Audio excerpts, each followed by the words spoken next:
One question that causes a ton of debate in the Corvette community is, what is the best year of the 5th generation Corvette? The C5 ran from 97 to 04, and although these cars share the same basic platform, quite a few changes were made along the way that impact performance, reliability, and overall value. In this video, I'm going to break it down so you can decide which year C5 Corvette is right for you.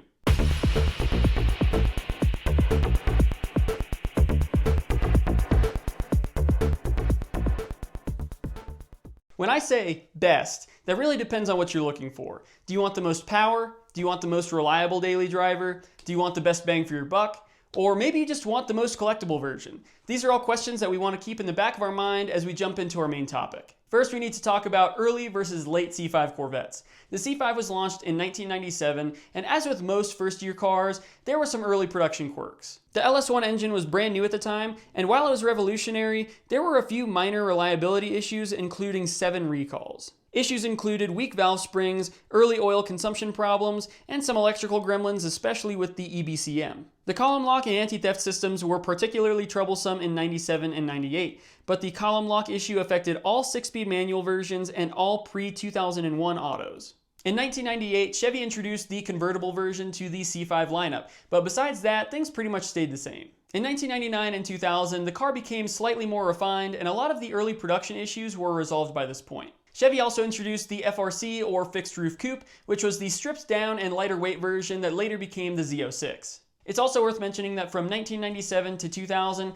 the EBCM in the C5 Corvette is notoriously expensive to replace and even harder to repair. The 01 to 04 models, however, have a newer version of the EBCM which can be repaired more easily. In 2001, we got one of the biggest changes, which is the introduction of the Z06. This was the hardcore performance model featuring a high-revving LS6 engine with 385 horsepower, a lighter curb weight, and a revised suspension setup. And if you want to learn about all the differences between the Z06 and the base model C5s, check out my video above. And in 2001, the base model also got some improvements. Some of these include 2nd generation active handling, a smaller and more reliable key fob, LS6 intake manifold and block, higher engine output now at 350 horsepower and 375 foot-pounds of torque, and many other reliability refinements. Although there were some complaints about oil consumption issues during this production year because of piston rings, and there was also some issues with misfires due to the updated ignition system. From 02 to 04, the Z06 got bumped to 405 horsepower, and the base model continued to get small revisions. In 2002,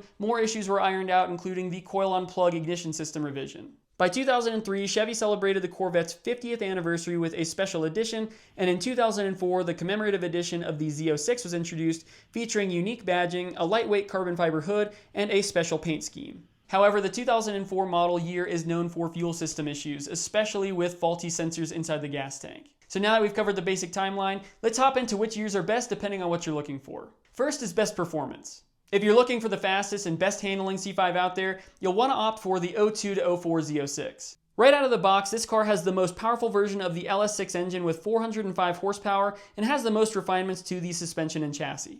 On top of that, the commemorative edition model has a carbon fiber hood, which makes it the lightest factory C5 ever produced. If you're on a tighter budget but still want the Z06, the 2001 is still a great option, although this car is slightly less refined and makes a little less power, coming in at 385 horsepower. This next one is the best if you're looking for reliability. As far as reliability, the 02 to 04 base model C5s are going to be your best bet. By this point, most of the early production quirks had been ironed out. The LS1 engine is at its most refined by this point, and you still get all the benefits of the revisions made in 2001. And the Z06 is still a solid choice in this year range, and you're probably going to have matched reliability. The only years that I would try to avoid if you're looking for reliability are 97 and 98. This is because these are going to have more electrical gremlins and engine-related issues. The 01 model year is a mixed bag, mostly because of the oil consumption issues, so you'll want to be diligent in your inspection if you're looking at an 01. This one is going to be the best bang for your buck. The 02 and 03 base models are going to be the sweet spot. You're going to be getting the updated LS1 engine, good reliability, and all the refinements of the later C5s without paying the premium for the Z06. Now finally, we're going to go into collectability. If you're thinking long-term and want a C5 that's going to increase in value, there's a few special models worth considering. The first is the 04 commemorative edition Z06. This is the last and best version of the C5 Z06 with unique badging, carbon fiber hood, and special Le Mans blue paint job. These were made inspired by the C5R race cars, and only 2,025 of these were ever made. The next one is the 03 50th Anniversary Edition. While mechanically it's the same as a base C5, it comes with a unique anniversary red metallic color, special interior, and magnetic ride control. Next is the 1999 to 2000 fixed roof coupe. Again, this is a rare non-Z06 model, and because of its limited production numbers, it could be a sleeper collectible. And finally is the 1998 Indy Pace Car Edition. This car is a tribute to the 1998 Indianapolis 500 race where the C5 was chosen as the pace car. This car was only available as a convertible and has a unique paint job to replicate the Indy 500 pace car.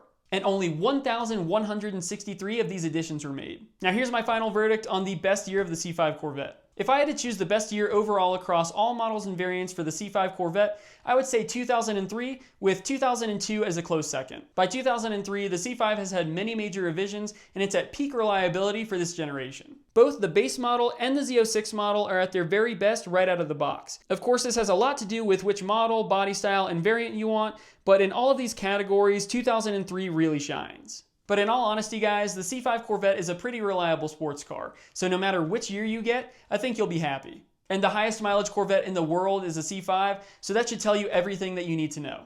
But there you have it, that's my breakdown for each year of the 5th generation Corvette.